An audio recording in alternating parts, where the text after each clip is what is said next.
Hello friend, इस video में हम गॉस जैकोबी मेथड का हम देखेंगे कि इसके आइट्रेशन को हम कैसे सॉल्व कर सकते हैं। जहां पे हमसे कहा गया है कि solve Gauss Jacobi iteration method the following system of linear equation, और यहाँ पे हमें कुछ यहाँ 1 2 3 ये कुछ इक्वेशन दे रखे हैं। लेकिन सबसे इंपॉर्टेंट है कि गॉस जैकोबी को पहचानने का सबसे सिंपल मैं तरीका बताता हूँ, जिसमें आपको एक्स और वाई की जेड की वैल्यू जो होती है ग्रेटर देन दी रहेगी वाई जेड से। यहाँ पे देखेंगे कि पहला टर्म 20 दे रखा है, 20 दे रखा है, तो इन दोनों टर्म को अगर मैं 1 को -2 को करूंगा, प्लस भी ऐड करूंगा, तो ग्रेटर देन क्या है अपना 20 हमेशा ग्रेटर देन ही रहेगा यहाँ पे। सिमिलरली ये वाली भी टर्म वैसी रहेगी और ये वाली भी टर्म। भाई यहाँ पे ये देखिए 20 दे रखा है, तो 20 यहाँ पे ग्रेटर देन 3 और प्लस -1 करेंगे तो 2 होगा, तो ग्रेटर देन 20 है अपना यहाँ पे। अब 20 यहाँ पे 2 + 3 ये नीचे वाली भी टर्म देख लीजिए। तो ये हमारा गॉस जैकोबी आइट्रेशन है। तो आइट्रेशन में क्या होता है कि ये जो पहली टर्म निकालेंगे उसके बाद वो वाली टर्म हम उसमें पुट कर देंगे। तो इसको निकालने का सिंपल तरीका क्या है फ्रेंड, मैं बताता हूँ आपको। जिस तरह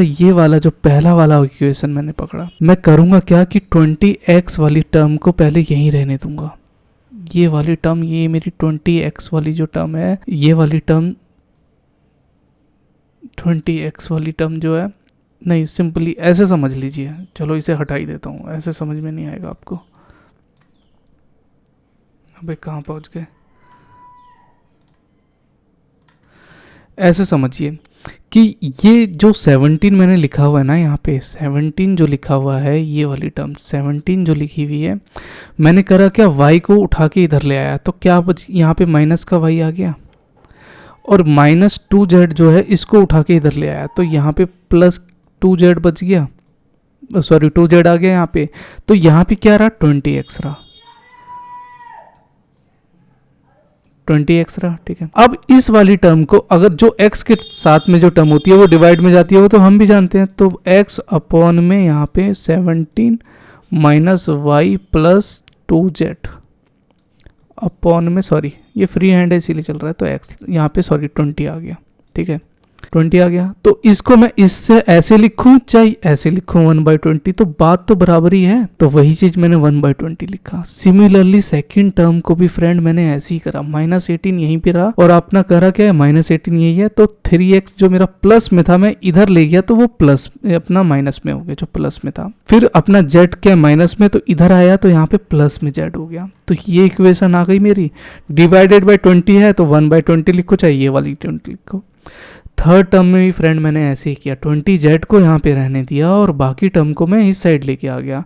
तो 25 और यहाँ पे 2x है, तो यहाँ पे -2x आ जाएगा, और -3y है तो इधर आके +3y का हो गया, और 1 डिवाइडेड बाई 20, ये वाला भी टर्म क्लियर है। अब मैं करूंगा क्या, फर्स्ट आइट्रेशन हमेशा जो होता है अपना नोट से स्टार्ट होता है, हमें तो पता है 0 से। तो नोट पे यहाँ पे मैंने 0 0 y0 सब में 0 पुट कर दिया। लेकिन अब यहाँ पे देखेंगे कि x1 17/20 0.85 कैसे आया। तो मैंने करा क्या, थोड़ा सा स्किप कर दिया है, लेकिन है सिंपली, जो समझ गए होंगे तो कोई नहीं है, आप स्किप कर सकते हैं। लेकिन देखो मैंने इस टर्म को कैसे लिखा है। ये वाली टर्म में अगर मैं सम में 0 बिठाऊंगा, तो पहले तो यहाँ पे 1/20 में ऐसे ही लिख दूंगा, 17 मेरा ऐसे ही आएगा, ठीक है। अब मैंने कहा है कि x, y और z की वैल्यू जो है 0 है, तो y की वैल्यू क्या है, यहाँ पे 0 है, प्लस यहाँ पे +2 इंटू, अब z की वैल्यू क्या है, 0 है, तो 0 है और ब्रैकेट क्लोज कर दिया।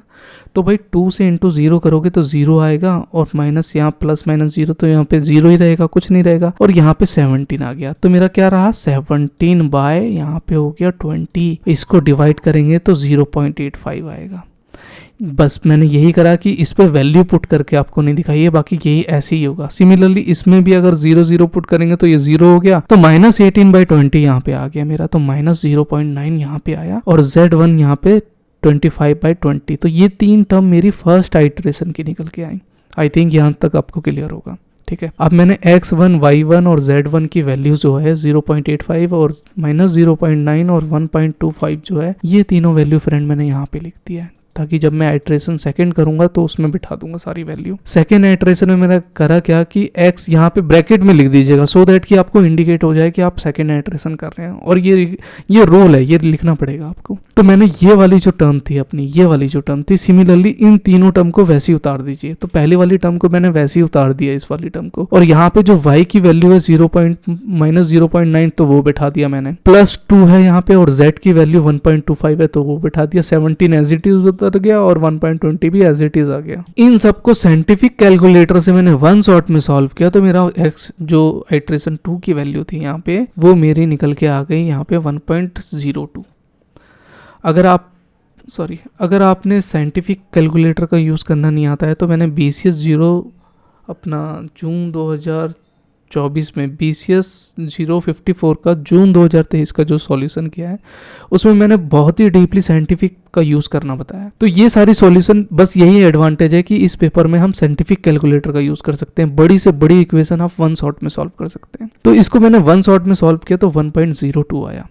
ठीक है, मैं रिकमेंड करूंगा कि वो वीडियो आप देख लीजिए प्लेलिस्ट, तो आपके लिए हेल्पफुल होगा। सेकेंड आइट्रेशन में मेरी क्या है, यहाँ पे जो इक्वेशन यहाँ पे दे रखी है 1/20 -18 3x + z, तो ये वाली इक्वेशन भी मैंने एज इट इज यहाँ पे लिख दी। अब मैं करूंगा क्या, यहाँ पे -18 1/23 -3 x की वैल्यू 0.85 है तो वो लिख दिया, प्लस z की वैल्यू जो है 1.25 है तो मैंने एज इट इज उतार दिया। तो y² माइनस की इन सबको सॉल्व किया तो यहाँ पे -0.965 आई। सिमिलरली z को भी मैंने ही ऐसे सॉल्व किया तो x की वैल्यू वही बैठा दी और ये बैठा दिया और ये आ गया।